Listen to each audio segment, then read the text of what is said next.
जैसे कि in the last video हमने चार्टर एक्ट पढ़े और चार्टर एक्ट 1813 तक हमने पढ़ लिया था कि वहाँ पे क्या क्या चेंजेस हुए, किस तरह नए नए रूल्स आ रहे हैं। तो अब हम चार्टर एक्ट 1833 पढ़ेंगे। हर 20-20 साल के बाद ये चार्टर एक्ट आए थे, ये हमको पता है। तो अब हम पहुँच गए चार्टर एक्ट 1833 पे।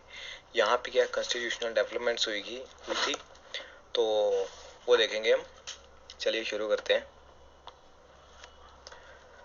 तो चार्टर एक्ट 83 में सबसे पहले क्या हुआ कि यहाँ पे पावर जो है वो सेंट्रलाइजेशन होना शुरू हो गई। मतलब सेंट्रलाइज इन द सेंस, जैसे मैंने बताया कि पहले पावर डिवाइडेड थी। पहले पावर जो है बंगाल में, जैसे बंगाल में जो कि गवर्नर जनरल थे, तो उनको बनाया गया था सुप्रीम हेड, जो कि मद्रास और बॉम्बे के गवर्नर जनरल थे। उनके बॉम्बे और मद्रास, उनको जो है सबॉर्डिनेट बनाया गया था वहाँ की प्रेसिडेंसीज को। लेकिन यहाँ पे अब धीरे धीरे धीरे पूरे इंडिया पे कब्जा करने की कोशिश की जा रही है। तो centralisation of power in the sense की अभी हुई नहीं है पूरी तरह, लेकिन हाँ, ये एक तरह से कह सकते हैं कि ये फाइनल स्टेप था जहाँ से सेंट्रलाइजेशन होना शुरू हो गई थी। मतलब कि एक सुप्रीम हेड होगा, उसके नीचे पावर डिवाइड की गई होगी, फिर उनके नीचे थोड़ी सी पावर डिवाइड की होगी, कुछ इस तरह। ठीक है। तो उसके बाद second point, governor general of Bengal designated governor general of India.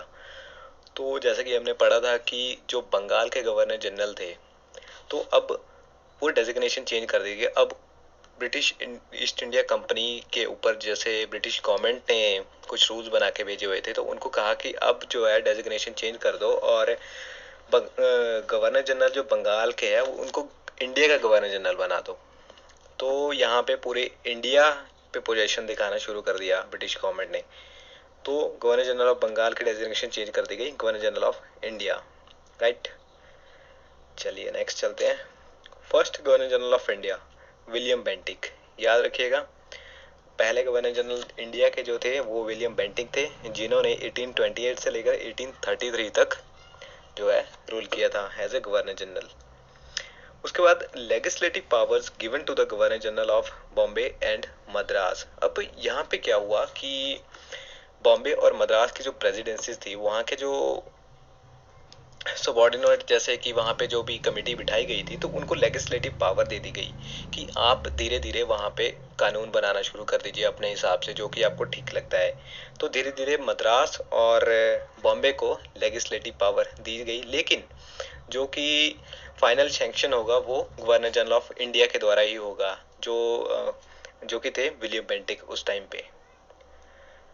Next point, previous laws were called regulations and in this act called acts। तो इससे पहले जो लॉज बन रहे थे उनको नाम दिया जाता था रेगुलेशंस। उनको कहा गया कि ये एक रेगुलेशंस थी। रेगुलेशंस इन द सेंस कि हमारी जो ब्रिटिश इंडिया कंपनी है, तो कंपनी को रेगुलेट किया गया था कि आपको इस दायरे में रहकर काम करना है, क्योंकि जैसा कि पहले उनको लग रहा था कि कंपनी जो है करप्शन कर रही है, तो वहां पे रेगुलेशंस थी कंपनी के ऊपर। लेकिन अब यहाँ से, जैसे मैंने आपको बताया गया था कि यहाँ से असली कॉन्स्टिट्यूशनल डेवलपमेंट होना शुरू होगी। तो यहाँ से अब एक्ट बनना शुरू हो गए। एक्ट बनना मतलब कि नए नए नियम, नए नए संशोधन, नए नए कानून, ये भारत की जनता के ऊपर कैसे रूल करना है, पूरे मतलब एक तरह से नियम बनना शुरू हो गए। और आज भी कहीं ना कहीं हम उन्हीं नियमों को फॉलो करते आ रहे हैं। तो अब जो है वो एक्ट बनेंगे। उसके बाद अब ईस्ट इंडिया कंपनी को एज ए कमर्शियल बॉडी खत्म कर दिया गया और उनको धीरे धीरे एडमिनिस्ट्रेटिव बॉडी बना दिया गया। मतलब जैसे कि ईस्ट इंडिया को पहले हमने बताया था कि ब्रिटिश इंडिया एक्ट के दौरान सिर्फ कमर्शियल फंक्शंस दिए गए थे, बाकी पॉलिटिकल और अनदर एडमिनिस्ट्रेटिव फंक्शन जो है वो बोर्ड ऑफ कंट्रोल के पास थे। लेकिन यहाँ पे क्या हुआ कि ईस्ट इंडिया कंपनी को कमर्शियल बॉडी के साथ साथ एडमिनिस्ट्रेटिव बॉडी भी बना दिया गया कि आपको अपने हिसाब से एडमिनिस्टर करने का पूरा मौका दिया जाता है। अब आप अपने हिसाब से चलाइए। Attempted to introduce a system of selection for civil servants for Indians also but negated by court of directors। तो चलिए यहाँ पे क्या हुआ, चार्टर एक्ट जो 1833 का था उसमें एक कोशिश की गई, माफ कीजिए यहाँ अटेम्प्टेड आना था, पी आना था यहाँ पे एक कोशिश की गई कि जो सिविल सर्वेंट्स होते हैं, जो सिविल सर्वेंट्स होते हैं तो उनकी रिक्रूटमेंट की जाए और इंडियंस को भी रिक्रूट किया जाए, मतलब कि इंडियंस को भी रिक्रूट किया जाए, लेकिन कोर्ट ऑफ डायरेक्टर्स ने ये मना कर दिया था। कुछ रीजंस रहे होंगे तभी कोर्ट ऑफ डायरेक्टर्स ने मना कर दिया, लेकिन अटेम्प्टेशन 1833 में शुरू हो गई थी इस चार्टर एक्ट के दौरान, ये जो आया था। चलिए, ये था हमारा चार्टर एक्ट, इसमें ये मेन पॉइंट्स थे। तो एग्जाम पॉइंट ऑफ व्यू से बस इतना पूछा जा सकता है आपसे कि यहाँ पे जो गवर्नर जनरल जैसे बंगाल से थे तो वो इंडिया के किस टाइम पे बने थे, या उस टाइम कौन सा चार्टर एक्ट आया था। तो 1833 का टाइम था, और first governor general of India भी पूछे जाते हैं तो विलियम बेंटिक जी थे। नेक्स्ट चार्टर एक्ट 1853, तो 20 साल के बाद एक और एक्ट आया, और ये था very last act charter act, जो कि मैंने आपको कहा था कि 20-20 साल के पहले ही डिसाइड किया था ब्रिटिश गवर्नमेंट की हम 20-20 साल के बाद अपने जो है अधिनियम भेजेंगे। तो यहाँ पे अब ये लास्ट था। इसने क्या किया, separated the legislative and executive functions of governor general council. तो यहाँ पे क्या किया, फर्स्ट टाइम ऐसा हुआ कि जो लेजिस्लेटिव और एग्जीक्यूटिव फंक्शंस थे उनको अलग अलग कर दिया गया, सेपरेट कर दिया गया। कुछ लोगों को बिठा दिया सिर्फ कानून बनाने के लिए, कुछ लोगों को बिठा दिया काम करने के लिए, उन रूल्स को इम्प्लीमेंट करने के लिए। ठीक है, अब आगे एडिंग 6 न्यू मेंबर्स। यहाँ पे क्या हुआ कि 6 नए मेंबर ऐड किए गए लेजिस्लेटिव काउंसिल के अंदर। और अब यहाँ पे क्या हुआ कि इनमें यह भी कहा गया कि जो गवर्नर जनरल की लेजिस्लेटिव काउंसिल थी तो उसको नाम दे दिया गया इंडियन लेजिस्लेटिव काउंसिल। याद रखिएगा, इंडियन लेजिस्लेटिव काउंसिल, इसको नाम दे दिया गया। और इसको कुछ और भी कहा गया, मिनी पार्लियामेंट। ठीक है जी। और ये जैसे कि यहाँ लिखा हुआ है कि जो ब्रिटिश पार्लियामेंट में रूल था, एक प्रोसीजर चलता था काम करने का, बस कुछ उसी तरह का इन्होंने यहाँ पे भी इम्प्लीमेंट करने की कोशिश की, तो वही फॉलो किया गया जब ये नई लेजिस्लेटिव काउंसिल बनाई गई। ओके, क्या हुआ कि first time legislative was treated as special function of government. अब यहाँ पे अभी तक तो क्या हो रहा था कि देखिए, अभी तक सिर्फ रेगुलेशंस आ रही थी, धीरे धीरे कानून भी बन रहे थे, जैसे 33 में आया थोड़ा बहुत, जैसे डेजिग्नेशन चेंज की। लेकिन यहाँ पे अब इंडिया में आके ब्रिटिश गवर्नमेंट के लोगों ने इंडिया में आके पहली बार ऐसा हुआ कि वहां पे लेजिस्लेटिव पावर्स यूज करना शुरू कर दिए और कानून बनाना शुरू कर दिए लोगों के ऊपर। तो first time legislative was treated as a special functions of the government.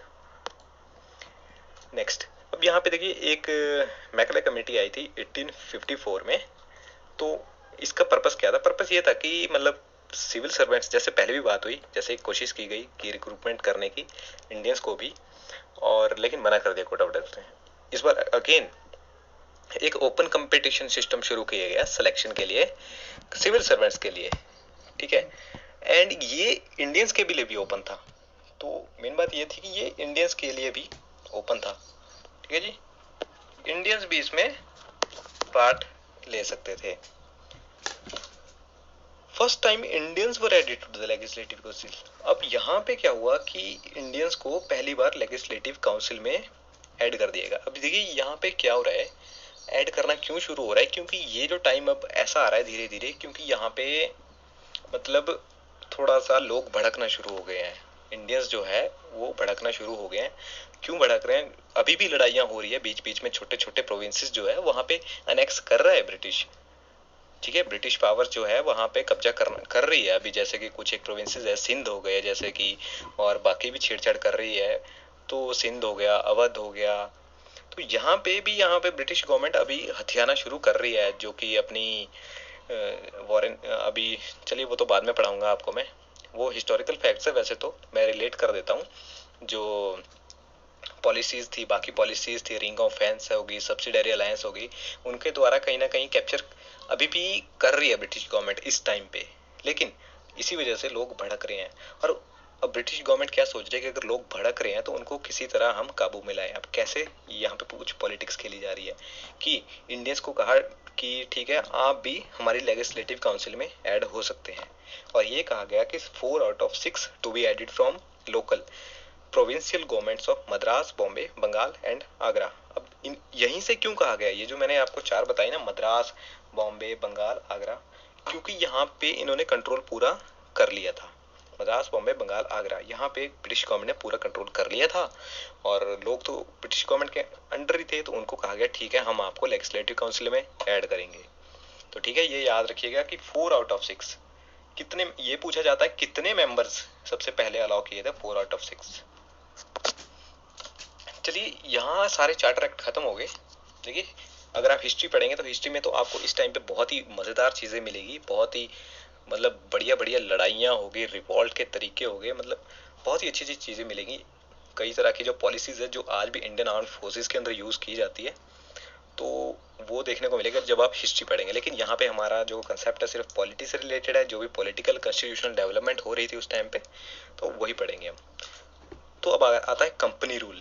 Company rule due to revolt. ये रिवॉल्ट क्या था? सिपाही म्यूटिनी, सैनिक विद्रोह। ये किस वजह से हुआ था? ये वजह जैसे कि ये भी चलिए हिस्टोरिकल फैक्ट्स है, आप हिस्ट्री पढ़ेंगे तो ज़्यादा अच्छे से समझ आएगा आपको। अगर आप चाहते हैं कि हिस्ट्री भी हम शुरू करें बढ़िया एक मतलब स्टोरी टाइप में, हर एक कैरेक्टर को पकड़ के उसकी कमियां खूबियां अगर शुरू करें तो कमेंट में डालिएगा अगर आपको अच्छा लगे। Government of India act 1858। अब आता है गवर्नमेंट ऑफ इंडिया एक्ट। अब क्या हुआ था कि रिवॉल्ट हो चुका था, और रिवॉल्ट हो चुका था उधर से ब्रिटिश गवर्नमेंट ने देखा कि वहां पे तो मतलब क्या कर रही है यहाँ पे, मतलब लोग क्या कर रहे हैं, हमने कंपनी भेजी है वो कुछ और कर रही थी, वो रेगुलेट करने के लिए बंदे भेजे हैं वो कुछ और कर रहे हैं, मतलब इनसे बंदे कंट्रोल नहीं हो रहे हैं। देखिए मैं थोड़ा सा आपको हिस्ट्री में ले जाता हूँ, टाइम कंज्यूमिंग होगा लेकिन कोई बात नहीं, 1-2 मिनट एक्स्ट्रा चलेगा। क्या हुआ था कि लॉर्ड डलहौजी थे इस टाइम पे, 1848 से 56 के टाइम पे लॉर्ड डलहौजी थे। तो उनके टाइम में एक डॉक्ट्रिन ऑफ लैप्स आया था। उस डॉक्ट्रिन ऑफ लैप्स में क्या हुआ था कि मतलब उसका मतलब ये था कि अगर कोई रूलर है तो उसका अगर कोई बेटा या बेटी नहीं है तो वो जो एरिया होगा, वो जो मतलब इलाका होगा, वो कैप्चर कर लिया जाएगा ब्रिटिशर्स के द्वारा, अगर उसका कोई बेटा या बेटी नहीं होगा। ठीक है जी, या फिर उसको वो अगर मर जाता है या फिर नहीं होता है तो वो कैप्चर कर लिया जाएगा, और ऐसा होना शुरू हो गया। तो वहां पे क्या हुआ कि जो 8 राज्य थे, 8 प्रोविंसेस थे, सबसे पहले जैसे कैप्चर करना शुरू किए तो 8 जो प्रोविंसेस थे उनको ब्रिटिशर ने कैप्चर कर लिया। अब यहाँ पे लोग पूरी तरह भड़क चुके थे, अब लोगों को पता चल गया था कि ये ब्रिटिशर्स जो है मतलब पूरी तरह मतलब बिल्कुल गलत लोग हैं और हमको इनके खिलाफ खड़े होना है। लास्ट में एंड में क्या हुआ था कि फिर गोलियां चलाना शुरू कर दी थी सैनिकों ने। मंगल पांडे ने पहली बंदूक से पहली गोली चलाई थी। तो यहाँ पे हिस्ट्री में बड़ा मजा आएगा जब आप पढ़ेंगे इस टाइम पे, 1857-58 के टाइम पे। ठीक है, तो उस वजह से फिर ब्रिटिश गवर्नमेंट ने कहा कि यार अब तो मतलब खुद ही हाथ में लेनी पड़ेगी पावर, इनसे तो नहीं हो रहा है। तो क्राउन रूल आ गया। क्राउन रूल मतलब कि जो क्राउन है, ब्रिटिश क्वीन थी, क्वीन एलिजाबेथ, तो वहां पे फिर उन्होंने कहा कि ठीक है अब मेरे अंडर होगा सब कुछ। ओके, तो यहाँ पे बना दिया जी government of India act. Okay जी, इसको कहा जाता है, ये जो अपना रिवॉल्ट था, फर्स्ट वॉर ऑफ इंडिपेंडेंस भी कहा जाता है, इसी की वजह से आया था। ओके जी, act called act for the good government of India. तो इस एक्ट को ब्रिटिशर्स ने क्या बोला कि ये जो एक्ट हम ला रहे हैं ना, ये for the good government of India ला रहे हैं, मतलब कि यहाँ पे अच्छी सरकार बने इसलिए हम ला रहे हैं। ठीक है, यहाँ पे इन्होंने खत्म कर दिया, मतलब abolish the East India company and transfer the powers to British crown. सारी पावर अपने हाथ में ले ली ब्रिटिश क्राउन ने। Designation change from governor general to viceroy. अब डेजिग्नेशन जैसे गवर्नर जनरल थी इंडिया के, तो उनको भी चेंज कर दिया, वाइस रॉय बना दिए गए। पहले वाइस रॉय कौन थे भाई? बड़े चालाक आदमी थे, लॉर्ड कैनिंग साहब। ठीक है, याद रखना, पहले वाइस रॉय भी लॉर्ड कैनिंग ही थे और आखिरी गवर्नर जनरल ऑफ इंडिया भी लॉर्ड कैनिंग ही थे। यहाँ भी सवाल पूछा जाता है, कंफ्यूज हो जाते हैं कई बार लोग, डलहौजी को लगा के आ जाते हैं, तो ऐसा नहीं था। तो ended the double government. Double government जो कि थी ना, अपना बोर्ड ऑफ कंट्रोल और कोर्ट ऑफ डायरेक्टर्स, खत्म कर दिया उसको। क्वेश्चन यहाँ भी पूछा जाता है कि डबल गवर्नमेंट कब एबॉलिश हुई थी, तो याद रखिएगा 1858 गवर्नमेंट ऑफ इंडिया एक्ट के अंदर। Secretary of India responsible for the administration. अब देखिए ब्रिटिश गवर्नमेंट ने क्या किया, एक सेक्रेटरी भेजा उन्होंने एक। उस सेक्रेटरी को कहा गया कि ठीक है तुम जैसे मतलब होता है कैबिनेट सेक्रेटरी, जैसे अपने होता है आईएएस वगैरह होते हैं, तो सबसे हायर जो पोस्ट होती है सेक्रेटरी की होती है, कैबिनेट सेक्रेटरी होता है, तो उसी तरह एक सेक्रेटरी भेजा कि ठीक है अब तुम सारा एडमिनिस्ट्रेशन संभालोगे, तुम्हारे नीचे हम देंगे 15 बंदे, ठीक है 15 मेंबर की काउंसिल थी, तो तुम्हारे नीचे हम जो है तुमको 15 बंदे दे रहे हैं तुम्हारे ही, तुमको एडवाइस देने के लिए। It will be an advisory committee, तुमको एडवाइस देगी और अब हित में फैसले लेने हैं तुमने, देख लो भाई अब बिठा दिया तुमको, करो काम। ओके जी, इस गवर्नमेंट ऑफ इंडिया एक्ट को कहा गया इंप्रूवमेंट ऑफ एडमिनिस्ट्रेटिव मशीनरी। मतलब यहाँ से क्या हुआ कि धीरे धीरे जो काम करने का तरीका था एडमिनिस्ट्रेशन वो थोड़ा सुधरने लगी, ये ऐसा मानना था कि वहां से एक तरह से नींव बन गई थी कि इस तरह जो है सब कारोबार होंगे, रूल होंगे। 1858 का टाइम है ये। तो चलिए आज हमने खत्म किया यहाँ तक, बाकी नेक्स्ट वीडियो में कंटिन्यू करेंगे इंडियन काउंसिल एक्ट ऑफ 1861 से। तो चलिए thanks for watching, all the best.